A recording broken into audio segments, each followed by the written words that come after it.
And in other news, until now, there's been question about whether a 19-year-old local man guilty of first-degree murder will carry out his imprisonment at the juvenile or the adult correctional facility. Now, that wait is over as a decision has been made.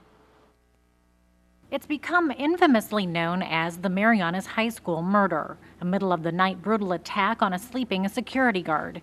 45-year-old Efron Ballesteros lost his life in November of 2008 when 3 Marianas High School students beat him to death after entering the school grounds with intentions of stealing money and laptops. 16-year-old Randy Igasomar was one of the 3 culprits. Since his arrest, he's remained at Cagman's Juvenile Detention Unit. And on May 19th of this year, he was sentenced as an adult to 22 years for first-degree murder. But in many respects, the court has treated him as a juvenile. Public Defender Adam Hardwick represents Igasomar. He does have some deficiencies from his upbringing, from his environment.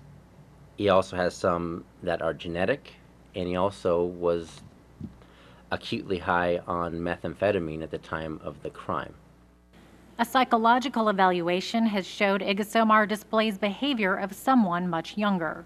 Dr. Klingel found that it would be inappropriate to charge him as an adult, primarily because to house him with other adults would be unfair to him. He saw that he was actually doing well in a juvenile facility, and because of his lack of mental maturity, Dr. Klingel recommended that he actually not be sentenced as an adult. During Igasomar's sentencing, the judge found it fit to give the discretion to the adult correctional facility to determine where he'll carry out his incarceration. Many petitioned to keep Igasomar at JDU, including Ambrose Bennett, who is the teacher, principal, and counselor at the juvenile facility. Randy is one of my students, and I did recommend him to remain there and to finish his education.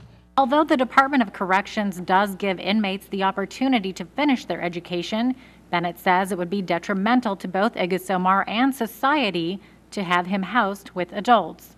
The whole purpose of imprisonment is to punish and to rehabilitate, and with education we can help him to be a productive member of society when he gets out, opposed to placing him among professional criminals where he's going to learn more bad habits and even worse ideas maybe.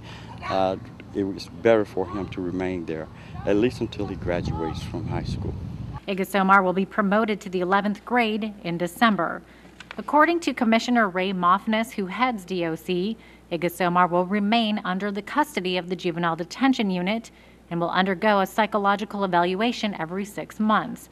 He says the results of these evaluations will determine if Igasomar will remain at JDU indefinitely or eventually be transferred to DOC. I'm still in contact with Randy, and I gotta say that Randy was scared to death of being transferred from the juvenile facility. I told him that it's very likely he would be transferred and he'd be housed with the adult facility until he finishes his sentence, and I'm